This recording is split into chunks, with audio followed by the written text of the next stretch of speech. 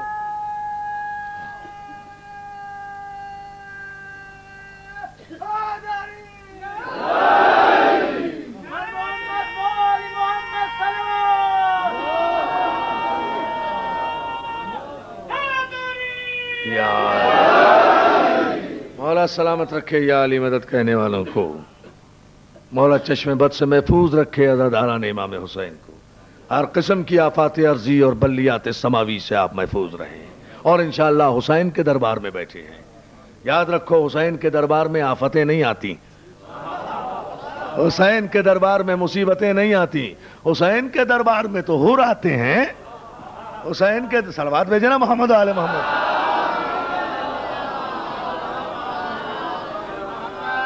کوئی آفت ادھر نہیں آتی، کوئی مصیبت ادھر نہیں آتی۔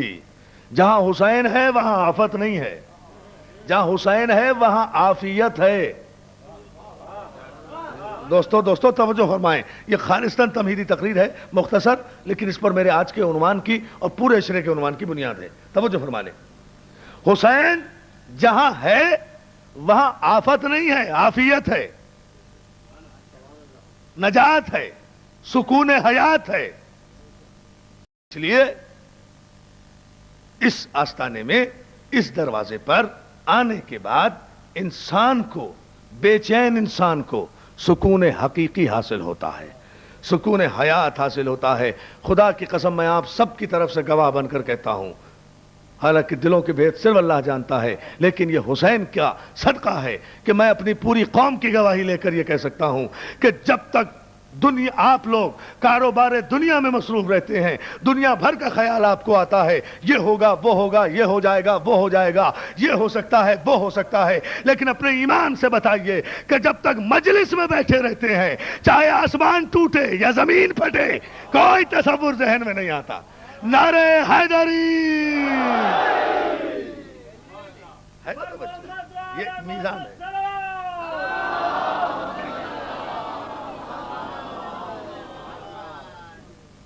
تو مولا سلامت رکھے مجلس حسین میں آنے والوں کو، مقصد مدعا صرف یہ ہے کہ انسانیت میں یہ جتنی بے چینیاں ہیں یہ بنام اسلام ہیں۔ اسلام کس نے دیا؟ رسول نے دیا۔ مانتے کسے ہیں؟ رسول کو مانتے ہیں۔ بات ماننے کی نہیں ہے، بات پہچاننے کی ہے، بات ماننے کی نہیں ہے۔ مانتے تو کافر بھی تھے اسے، صادق بھی مانتے تھے، امین بھی مانتے تھے، سچا بھی مانتے تھے، اچھا بھی مانتے تھے، عزت بھی کرتے تھے، دولت کی بھی پیشکش کی تھی، حسن و جمال کی بھی پیشکش کی تھی، حکومت کی بھی پیشکش کی تھی، لیکن اللہ رے یقین کامل مصطفیٰ کہا، ایک جملہ کہا، آزا خان ابو طالب ہے تو پھر یہاں مجھے جملہ کہنا جی چاہ رہا ہے، کہا آ کر دولت لے لیں، حسن لے لیں، جمال لے لیں، سرداری لے لیں، سارے عرب کے قبیلوں کے سردار بن جائیں، لا الہ الا اللہ نہ کہیں، صراط مستقیم کی بات نہ کریں، بتوں کو برا نہ کہیں. اللہ کے رسول نے ایک جملہ کہا، اے چچا، اے چچا. پتہ نہیں آپ کیا سن رہے ہیں، میں تو سمجھ رہا تھا مجھے اگلا جملہ کہنا نہیں پڑے گا. اے چچا، اے چچا ان کافروں سے کہہ دیجئے. یا علی یا علی یا علی یا علی یا علی، مولا سلامت رکھے.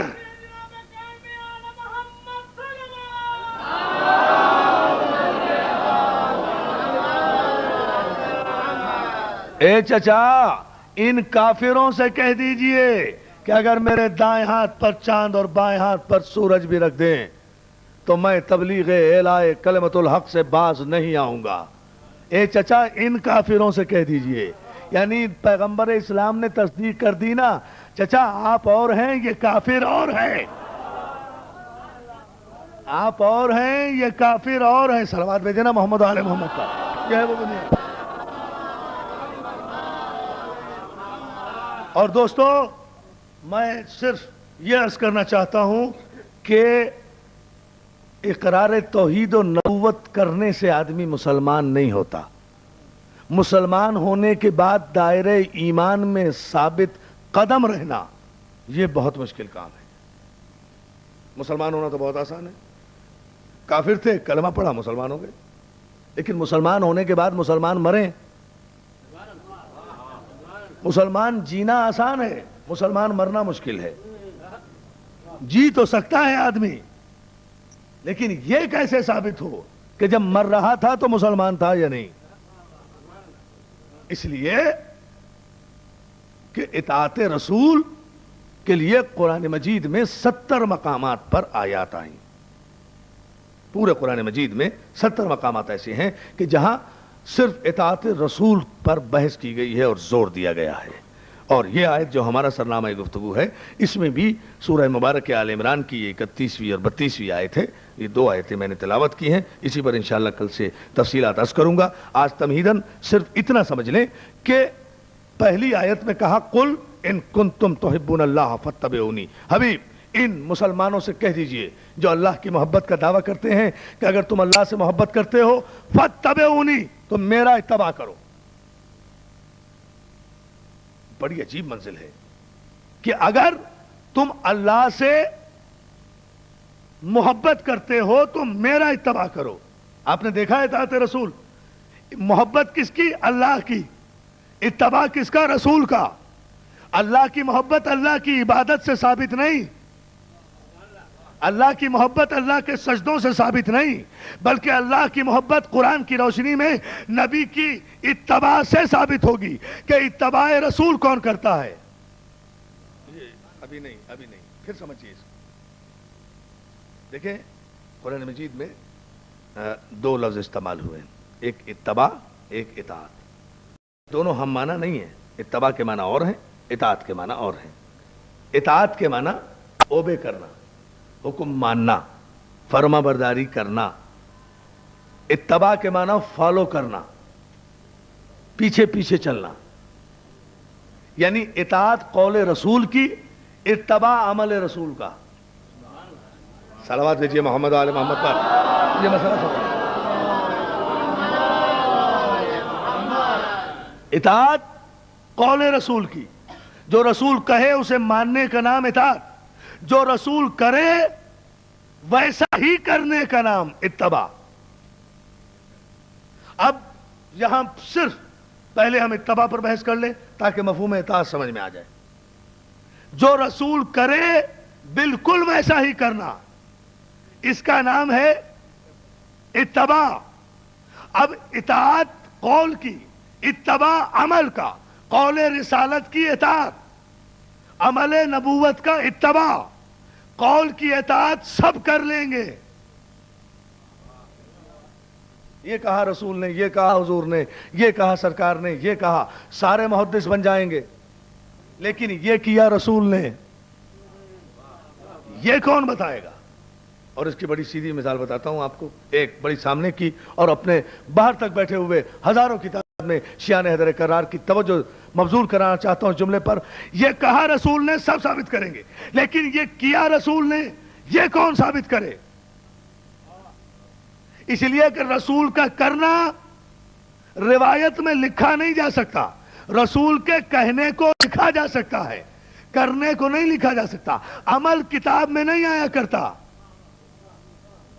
دوستو توجہ فرمائیں، عمل، گفتگو ذرا مشکل ہے یہاں تمہید میں، اطاعت اور اتباع کا فرق واضح ہوگا تو پھر گفتگو آسان ہوتی چلی جائے گی۔ میں نے یہ ٹیکنیکل اور دقیق بحث جان بوجھ کر رکھی ہے تاکہ عنوان قائم ہو جائے اور اس کے بعد سے مضمون واضح ہوتا چلا جائے۔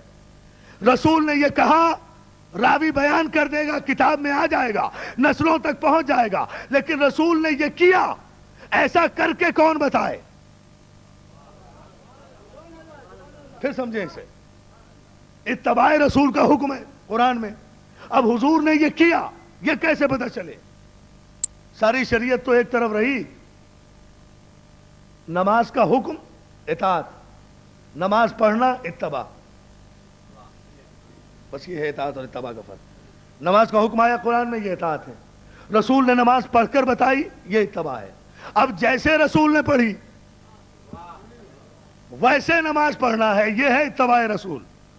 یہی وجہ ہے کہ مسلمان مختلف طریقوں سے نماز پڑھتے ہیں، لیکن ہر طریقے سے نماز پڑھنے والا کہتا یہی ہے کہ رسول ایسے پڑھتے تھے۔ صلوات بھیجنا محمد آل محمد پر۔ دیکھیں،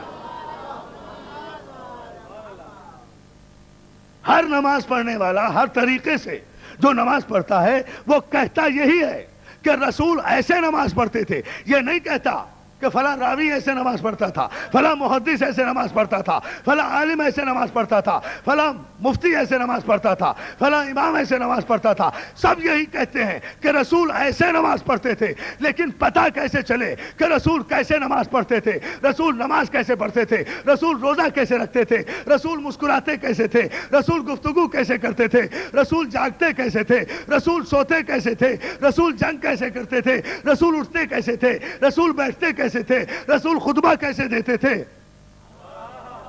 رسول محبت کا اظہار کیسے کرتے تھے، رسول نفرت کا اظہار، یہ سب عمل رسول ہے، اس کا آپ کو اتباع کرنا ہے۔ چلیے ساری شریعت کی بحث نہیں کرتا، یہ ثابت کیسے ہو کہ رسول جاگتے ایسے تھے، رسول سوتے ایسے تھے؟ یاد رکھیے، آپ یہ تو کہہ سکتے ہیں کہ رسول نے یوں نہیں یوں نماز پڑھی، رسول نے ایسے نہیں ایسے روزہ رکھا، رسول نے یوں نہیں یوں مناسک حج ادا کیے، حضور نے ایسے نہیں ایسے حجر اسود کو بوسہ دیا، یہ تو کہہ سکتے تھے، مگر یہ کون بتائے گا کہ رسول سوتے کیسے تھے؟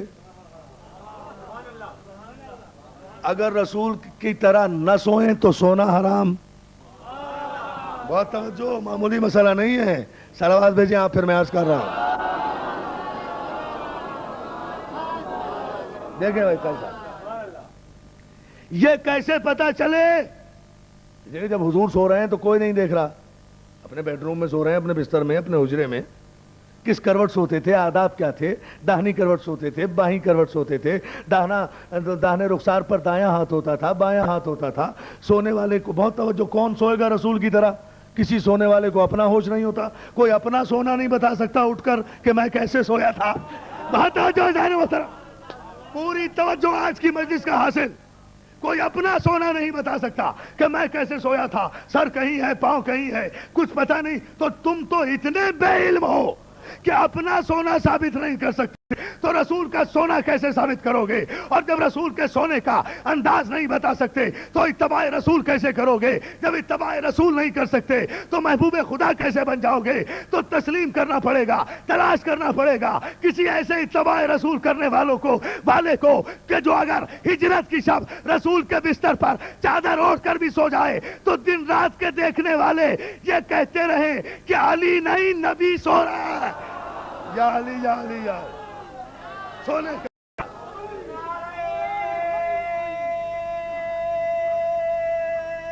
حیدری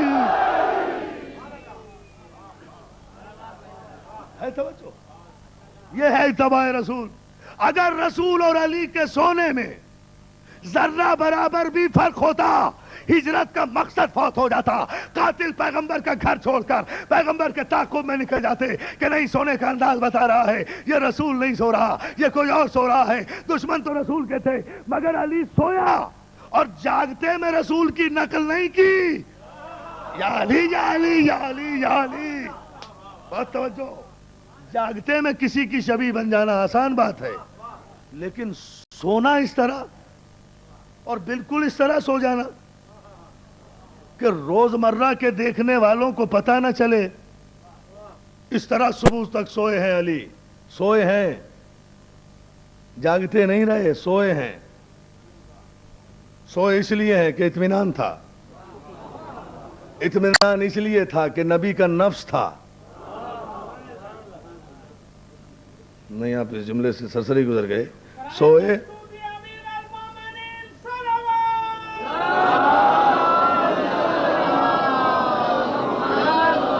سوئے مولا سلامت رکھے، سوئے اس لیے کہ اطمینان تھا، اطمینان اس لیے کہ نفس رسول تھا.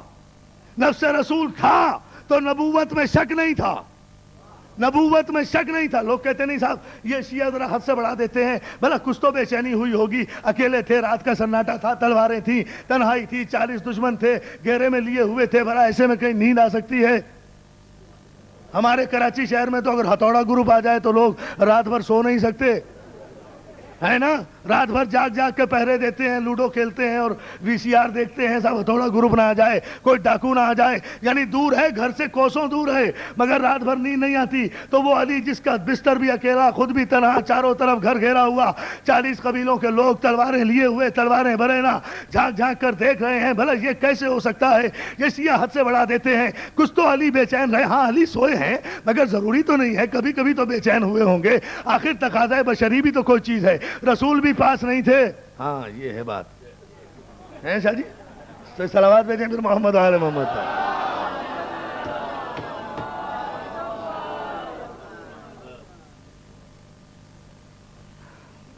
کچھ تو بے چینی ہوئی ہوگی، کچھ تو پریشانی ہوئی ہوگی، کوئی تو کروٹ لی ہوگی بے چین قسم کی علی نے. میں کہتا ہوں ہاں یقیناً علی کو بے چینی میں رات گزرتی اگر علی کو نبوت میں شک ہوتا. جنہیں نبوتوں میں شک ہو ان کی دن بھی بے چین، ان کی راتیں بھی بے چین. جنہیں نبوتوں میں یقین، ان کا دن بھی حسین، ان کی رات بھی حسین. یہ ہے یقین. صلوات بھیجیں محمد و آل محمد پر. یہ ہے کلیہ. اور حسین نام ہے اطمینان قلب کا.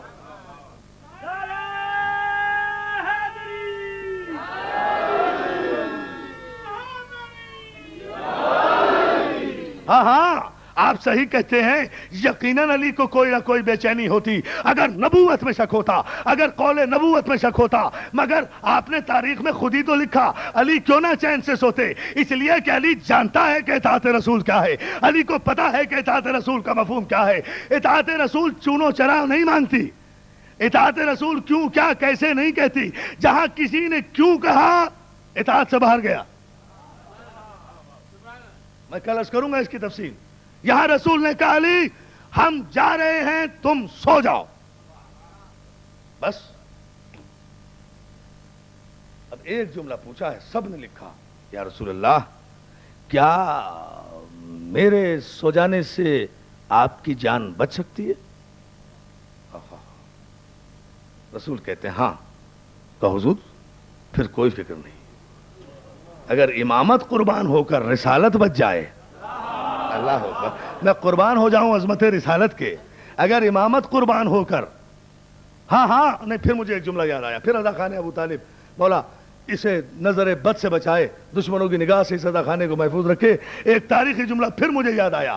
یقیناً علی بے چین ہوتے، تلواروں کے بستر پر کسی کو نیند نہیں آیا کرتی، مگر میرا جی چاہتا ہے کہ ہجرت کی شب کے منظر کو دیکھ کر میں جناب ابو طالب کی تربیت کو سلام کروں. اگر علی پہلی مرتبہ تلواروں کے بستر پہ لیٹتے، علی کو یقیناً بے چینی ہوتی. مگر باپ نے تو شیب ابو طالب کے زمانے میں، بائیکاٹ کے زمانے میں، بچپن ہی سے جس بستر پر یہ خطرہ ہوا کہ رسول کی جان خطرے میں ہے، اس بستر سے رسول کو ہٹایا، علی کو لٹایا. بچپن ہی سے علی کو تلواروں کے بستر پر لٹا کر ہجرت کی ریہرسل کرا رہے تھے، عادی بنا دیا تھا. بصیرت ابو طالب. اور جو ہے دوستو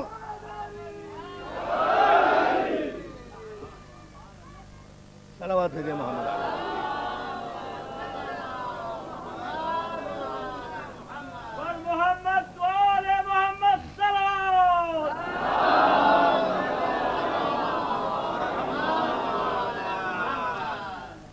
پہلی وجہ تربیت ابو طالب، بے چین نہیں ہوئے، نیا بستر نہیں تھا۔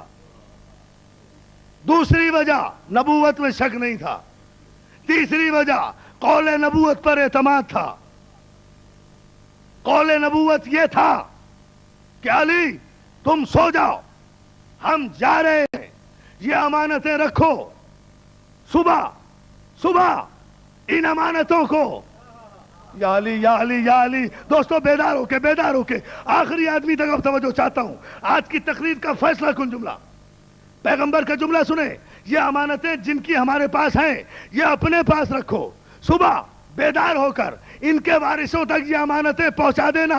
اللہ نے علی کا اعتبار قول رسول پر، علی کے سونے کے لیے تو پیغمبر کا یہی جملہ کافی ہے، یہ امانتیں صبح وارث تک پہنچا دینا۔ علی کو اطمینان ہو گیا، 40,000 تلواریں بھی ہوں، جب میرے نبی نے کہہ دیا ہے کہ صبح امانتیں پہنچانا تو صبح زندہ اٹھوں گا تو امانتیں پہنچاؤں گا، کافر میرا کچھ نہیں بگاڑ سکتے۔ اعتماد پوری طاقت سے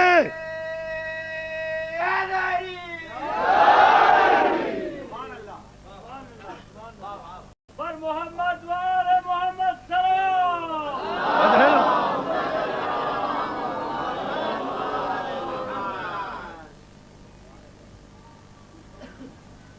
رسول نے کہا تم سو جاؤ، تو اب سونا اطاعت ہے۔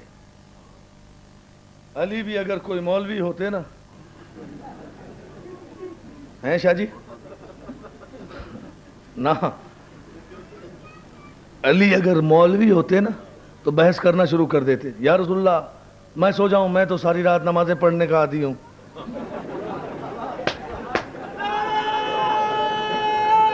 حیدری یا رسول اللہ نماز اگر سو گیا تو نماز کیسے پڑھوں گا؟ حضور میری تو زندگی میں ایک رات ایسی نہیں گئی جس میں نے نماز نہ پڑھی ہو، آج پوری رات نماز نہیں پڑھوں گا۔ لیکن علی مولوی نہیں تھا، علی تھا۔ علی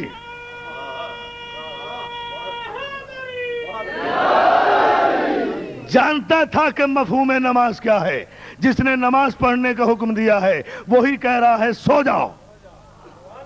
دوستو اطاعت رسول، وہ جانتا ہے کہ نماز کیا ہے، بندگی کیا ہے، اس کے کی جنبش کی تعمیل کا نام نماز ہے۔ یہ اگر کہہ رہا ہے کہ سو جاؤ تو اس وقت نماز پڑھنا جائز نہیں۔ معلوم یہ ہوا کہ عبادت سجدے کا نام نہیں ہے، عبادت اطاعت رسول کا نام ہے۔ رسول کہے سو جاؤ تو سو جاؤ، رسول کہے نماز پڑھو تو نماز پڑھو۔ صلوات بھیجے محمد و آل محمد۔ اب علی سوئے، حضور ہجرت کر گئے، علی بستر پہ سوتے رہے، رسول نے ہجرت کی، علی اطمینان سے سوئے، ساری رات کافر گھر کے باہر انتظار کرتے رہے۔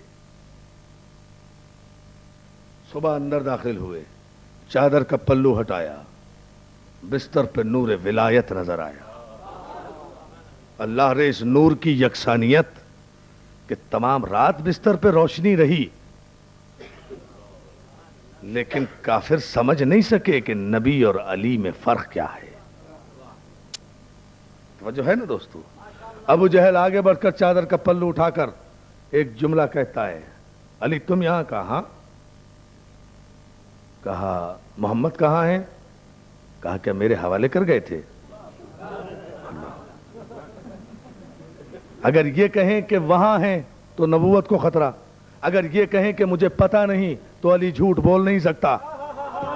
اللہ اکبر، بلند آواز سے صلوات بھیجو محمد و آل محمد پر۔ بڑی عجیب بصیرت ہے ہے توجہ۔ اگر یہ بتا دیں کہ مجھے پتہ ہے وہاں ہیں تو نبوت کو خطرہ، اگر یہ کہیں کہ مجھے پتہ نہیں تو امامت کو خطرہ۔ لہذا تاریخی جملہ ہر مورخ نے لکھا کہ کیا میرے حوالے کر کے گئے تھے؟ لیٹے لیٹے پوچھ رہے ہیں، لیٹے لیٹے جواب دے رہے ہیں، کھڑا ہے ابو جہل۔ دوستو آج کی مجلس کا تاریخی اور آخری جملہ، کل انشاءاللہ یہاں سے آغاز کروں گا، مولا کے صدقے میں اس جملے پہ توجہ فرما لیں۔ لیٹے لیٹے علی کہہ رہے کیا میرے حوالے کر گیا تھا؟ جو مجھ سے پوچھنے آیا ہے، جو مجھ سے پوچھنے آیا ہے. ایک مرتبہ ابو جہل بگڑ کے کہتا ہے تمہیں علم ہے بتاؤ. بس اس نے اتنا کہا، علی نے لیٹے لیٹے اٹھ کر دست ید اللہ ہی اٹھایا، بھرپور تماچا ابو جہل کے منہ پر مارا. بھرپور تماچا. 2 ہی تماچے کھائے ہیں ابو جہل نے زندگی میں. ایک تو اس وقت جب علی کعبے میں پیدا ہوئے تو یہ بتوں کی خاک کا سرما لے کر آیا ابو طالب کے بیٹے کے پاس، کہا کہ بیٹے کی آنکھوں میں ڈالو، خیر و برکت کے لیے ہوگا. اب بیٹے کی آنکھ اپنی ہوتی تو بتوں کی آنکھ کا سرما ڈالتے. اللہ کی آنکھ میں کئی بتوں کا سرما ڈلتا ہے؟ جیسے ہی سرمے دانی قریب لے کر آیا ویسے ہی بچپن میں علی کا ہاتھ اٹھا. اور مجھے نہیں پتا کہ اس تماچے کی شدت کیا تھی. حضرت نسیم امروہوی شاعر آل محمد نے بڑا خوبصورت شعر کہا کہ وہ دست چپ کی ضرب، وہ دست چپ بایاں ہاتھ، دست چپ بایاں ہاتھ، وہ دست چپ کی ضرب، وہ منہ بد صفات کا. بچپن میں یہ بھی کھیل تھا ایک بائیں ہاتھ کا. بات تاجدان محترم، بچپن میں یہ بھی کھیل تھا. بلکہ بچپن میں یہ بھی کھیل تھا، جو بچپن میں ابو جہل کو تماچا لگا دے اسے کہتے ہیں علی. اور دوسرا تماچا ابو جہل نے کھایا ہے ہجرت کی شب. اور ہجرت کی شب کا تماچا مجھے نہیں پتا کتنا سخت تھا، لیکن اللہ جنت نصیب کرے خطیب آل محمد مولانا ناظر حسن زیدی صاحب قبلہ کو، وہ کہا کرتے تھے کہ ابو جہل کے منہ پر جو تماچا مارا ہے علی نے وہ اتنا شدید تھا کہ ابو ادھر ہو گیا تھا، جہل ادھر ہو گیا تھا. ہے نا؟ صلوات بھیجیں آپ محمد و آل محمد پر. اور اب آپ توجہ فرمائیں، پیغمبر نکلے شب کے پردے میں ہجرت کر کے. علی صبح اٹھے، امانتیں بارشوں تک پہنچائی، رسول کے خاندان کو لیا اور مکے کی گلیوں میں اعلان کیا ابو طالب کے بیٹے نے، جسے دیکھنا ہو وہ دیکھ لے، جسے سننا ہو وہ سن لے، جسے روکنا ہو وہ روک لے، جسے ٹوکنا ہو وہ ٹوک لے. میں اپنے رسول کی اطاعت میں رات کے پردے میں چھپ کر نہیں، الل اعلان جا رہا ہوں. اگر کوئی روک سکتا ہے تو روک لے. توجہ دوستو، ہجرت کر گئے. رسول کی ہجرت مکے سے مدینے تک، مگر اتنی مختصر ہجرت کہ پھر مکے میں واپس آئے تو کامیابی کے ساتھ بتوں کو سجدے کراتے ہوئے آئے، پرچم اسلام لہراتے ہوئے آئے، خانہ کعبہ کی طہارت کرتے ہوئے آئے، فتح مبین کا تاج سر پر رکھ کر آیا ہے اللہ کا رسول. رسول نے ہجرت کی تھی، مگر آج جب رسول کا نواسا ہجرت کر رہا ہے مدینے سے کربلا کی طرف، تو یہ کہہ رہا ہے اے مکے سے مدینے کی طرف ہجرت کرنے والے میرے نانا، آپ کی ہجرت بہت عظیم تھی، مگر آپ فاتح کی حیثیت سے اپنے شہر میں آئے تھے نانا، مگر جنگل میں دل کے ٹکڑوں کی بستی بسائے گا نانا. حسین اب نہ مدینے میں آئے گا نانا، میں اب کبھی واپس نہیں آؤں گا نانا، خدا حافظ نانا، اب حسین کبھی آئے گا نہیں نانا، یہ حسین کا آخری سلام ہے نانا. تیرا دین بچانے کے لیے میں کیا قربانیاں دوں گا، میں اگر آتا تو میں بتاتا، لیکن زینب ضرور آئے گی واپس. اس کے بازوؤں کے رسن سے اندازہ کر لینا، بازوؤں کے نشان سے اندازہ کر لینا نانا کتنے مظالم اٹھائے ہیں، کتنے ستم ڈھائے ہیں، کیسے کیسی قیامتیں گزری ہیں. نانا کی قبر سے رخصت ہوئے عزیزوں، آج یکم محرم ہے، ماں کی قبر پر آئے بہن بھائی، آ کر ایک جملہ کا، اماں تم بھی لہو میں اپنا چمن دیکھنے چلو، زینب کے بازوؤں میں رسان. جزاک اللہ. پرسہ دینے آئے ہو، ماتم کرنے آئے ہو، رونے آئے ہو، تو گھٹ گھٹ کے کیوں رو رہے ہو؟ تم پہ رونے کی کوئی پابندی تو نہیں ہے، تمہیں کوئی روکنے والا تو نہیں ہے. ارے ان آنسوؤں کی قیمت زینب سے پوچھو. ہاں ان آنسو جزاک اللہ، ہاں رو یہ ہے رونے کا. ان آنسوؤں کی قیمت عزادارو، ان آنسوؤں کی قیمت سکینہ سے پوچھو کہ سید سجاد نے آدھا طے کرنے کے بعد یہ طریقہ اپنا لیا تھا کہ عموماً اس اونٹ کے ساتھ ساتھ چلتے تھے جس اونٹ پر سکینہ زینب کے ساتھ بیٹھی ہوتی تھی. اور جب کبھی سکینہ رونا چاہتی سید سجاد ہتھکڑیاں دکھا کے کہتے سکینہ نہ رو، شمر تباچے مارے گا. یہ ہے خدا آپ کو سلامت رکھے، خدا تمہیں کوئی غم نہ دے. عزاداروں سوائے غم حسین کے کی قبر پر آئے اماں خدا حافظ، اماں جسے تم نے چکیاں پیس پیس کے پالا ہے وہ آج جا رہا ہے. اماں دعا کرنا میں ہر قدم پہ ثابت قدم رہوں. اماں دعا کرنا کہ جب میں جوان بیٹے کے کلیجے سے برچھی کا پھل نکالوں تو میرے صبر میں کمی نہ آئے. جب میں اصغر کی لحد بناؤں میرے حوصلے میں کمی نہ آئے. عزادارو ایک مرتبہ آواز دی اماں صبر کرنا، اماں صبر کرنا. اگر زینب کی چادر چھن جائے. ابھی زینب کی چادر کی آواز آئی کہ قبر زہرا لرزنے لگی. قبر فاطمہ سے آواز آئی حسین میرا عباس کہاں ہے؟ جزاک اللہ جزاک اللہ جزاک اللہ. مولا آپ کو کوئی غم نہ دے سوائے غم حسین کے.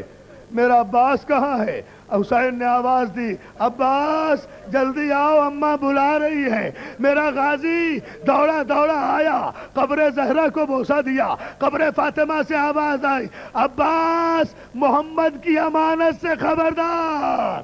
عباس تو میرا بیٹا ہے، جب تک تیرے بازو سلامت ہیں زینب کے پردے سے خبردار. جزاک اللہ جزاک اللہ. خدا آپ کو کوئی غم نہ دے. آج یکم محرم ہے عزادارو حسین کی قربانیوں کا آغاز ہو چکا ہے. حسین 3 قربانیاں اب تک دے چکے ہیں. بھائی مسلم کی قربانی، مسلم کے دونوں بچوں کی قربانی. کربلا تو شروع ہو گئی، کربلا تو شروع ہو گئی. کربلا تو مجھ سے فرمائش کی یہاں میرے دوستوں نے، خراسان میں جو آپ نے مصائب پڑھے تھے آج پہلی محرم ہے اسے پڑھ دیں. بھائی پورے مصائب تو نہیں پڑھ سکتا، وقت کم ہے، اتنا جملہ سن لو. کربلا کا آغاز مسلم کی قربانی سے ہے. دونوں کے لیے ایک جملہ سن لو، مسلم کے لیے ایک جملہ، مسلم کے بچوں کے لیے بھی ایک جملہ. مسلم چلے دربار میں آئے کس حالت میں؟ ہاتھوں میں ہتکڑیاں، پاؤں میں بیڑیاں، گردن میں توق، کمر میں لنگر، ہونٹ کٹا ہوا، دانت ٹوٹے ہوئے، پیشانی زخمی، سینے پر تیر، ہتکڑیاں بجاتے ہوئے. حاکم کوفہ ملعون کہتا ہے تو نے امیر کو سلام نہیں کیا. مسلم جھوم کر کہتے ہیں مالی امیر سوى الحسین.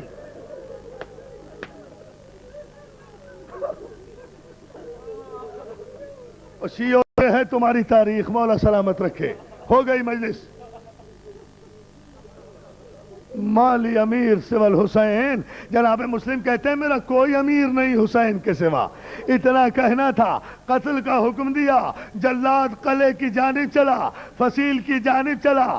اب اس طرح نہیں ہے. اب مسلم کے ہاتھوں میں ہتکڑیاں نہیں ہیں بلکہ مسلم کے ہاتھ گردن سے باندھ دیے گئے ہیں. عزادارو ادھر مسلم دارالامارہ کی چھت پر جا رہے ہیں، ادھر چلتے چلتے حسین نے منزل سالبیہ پر قافلہ روکا جو کربلا سے نزدیک ہے. آواز دی عباس قافلہ روکو، اونٹوں کو بٹھاؤ. جزاک اللہ جزاک اللہ جزاک اللہ. قافلہ رکا، محملیں بٹھائی گئی. زینب نے گھبرا کے پوچھا بھیا عباس کیا ہوا؟ کہا شہزادی پتہ نہیں، آقا نے حکم دیا ہے. آواز دی بیٹا عباس مسلح لاؤ. عباس مسلح لائے. جناب امام حسین کوفے کی طرح مسلح کر کے اس پر بیٹھ گئے، نظریں کوفے پر گاری. زینب بار بار محمل کا پردہ اٹھا رہی ہے. ایک مرتبہ حسین اٹھے، اٹھ کر کہا علیک السلام یا سفیرۃ الحسین، علیک السلام یا سفیرۃ الحسین، علیک السلام یا ابن عمی، علیک السلام یا معتمدی. اے میرے چچا کے بیٹے، اے میرے معتمد، اے میرے سفیر، اے میرے بھائی، میرا سلام۔ زینب نے سینے پہ ہاتھ مار کے کہا بھیا کسے سلام کیا؟ زینب ادھر آ جاؤ، زینب ادھر آ جاؤ۔ زینب محمل سے اتری، عباس تم بھی ادھر آ جاؤ۔ پتہ ہے کیوں بلایا عباس کو؟ عباس کا دوہرا رشتہ ہے مسلم سے۔ مسلم عباس کے چچا کے بیٹے بھی ہیں اور عباس کی بہن کا سہاگ بھی ہیں۔ زینب کہتی ہے بھیا کسے سلام کیا؟ بھیا کسے سلام کیا؟ کہا میرے سفیر نے مجھے آخری سلام کہا تھا، میرے سفیر نے مجھے آخری سلام کہا۔ زینب کہتی ہے مسلم نے؟ کہا ہاں زینب۔ کہا بھیا کہاں ہے مسلم؟ زینب کے چہرے پر اعجاز امامت کا ہاتھ پھرا، عباس کی آنکھوں پر اعجاز امامت کا ہاتھ پھرا، کوفے کے پردے اٹھے۔ زینب نے دیکھا، حسین کہہ رہے زینب کچھ نظر آیا؟ زینب کہتی ہے میرا شیر تو نظر نہیں آ رہا، ہاں ایک قیدی جس کے ہاتھ گردن سے بندھے ہوئے ہیں، وہ بالا خانے کی چھت پر چڑھتا ہوا آ رہا ہے، جلاد لیے ہوئے ہیں۔ حسین کہتے ہیں زینب یہی تو مسلم ہے، یہی تو مسلم ہے۔ ایک مرتبہ جیسے ہی قاتل نے مسلم کی گردن کو دیوار کے کنارے پر رکھا، دارو جملہ سن لو، دیوار کے کنارے پر رکھا، تلوار اٹھانا چاہیے، مسلم نے گردن اٹھا لی۔ ظالم کہتا ہے مسلم مرنا تو تمہارا ورثہ ہے، تمہاری شہادت ہے، کیا موت کے ڈر سے تلوار اٹھا رہے ہو؟ مسلم کہتے نہیں موت کے ڈر سے نہیں، ایک مرتبہ حسین کو کہنا چاہتا ہوں مولانا مولانا مولانا۔ مسلم نے سلام آخر کیا۔ زینب نے دیکھا بھیا یہ تلوار چلی، مسلم کی گردن پہ لگی، مسلم کی گردن ادھر گری، جسم زمین پہ گرا۔ سن لیا تم نے عزادارو؟ جزاک اللہ۔ کیا قیامت کی مجلس ہو رہی ہے، بس یہ جملہ سن لیجئے، مجلس ختم کر دوں گا۔ آپ کی فرمائش عزادارو، مسلم کا لاشا جب زمین پہ گرا، عباس سے اپنی بہن کی سہاگ کا یہ منظر دیکھا نہیں گیا۔ ایک مرتبہ مولا کے قدموں میں بیٹھ کے کہتے مولا میرے مسلم کا کوئی رونے والا بھی نہیں، کوفے کے بازار میں میرا بھائی مسلم اکیلا، بھیا مجھے اجازت دے دیں آقا، میرے مسلم پہ کوئی رونے والا تو ہو۔ حسین کہتے ہیں عباس ذرا غور سے دیکھ، مسلم اکیلا نہیں۔ عباس نے دیکھا ایک بی بی سر کے بال کھلے ہوئے مسلم کے لاش پر ماتم کر رہی ہے۔ حسین نے کہا عباس اماں زہرا، فاطمہ زہرا،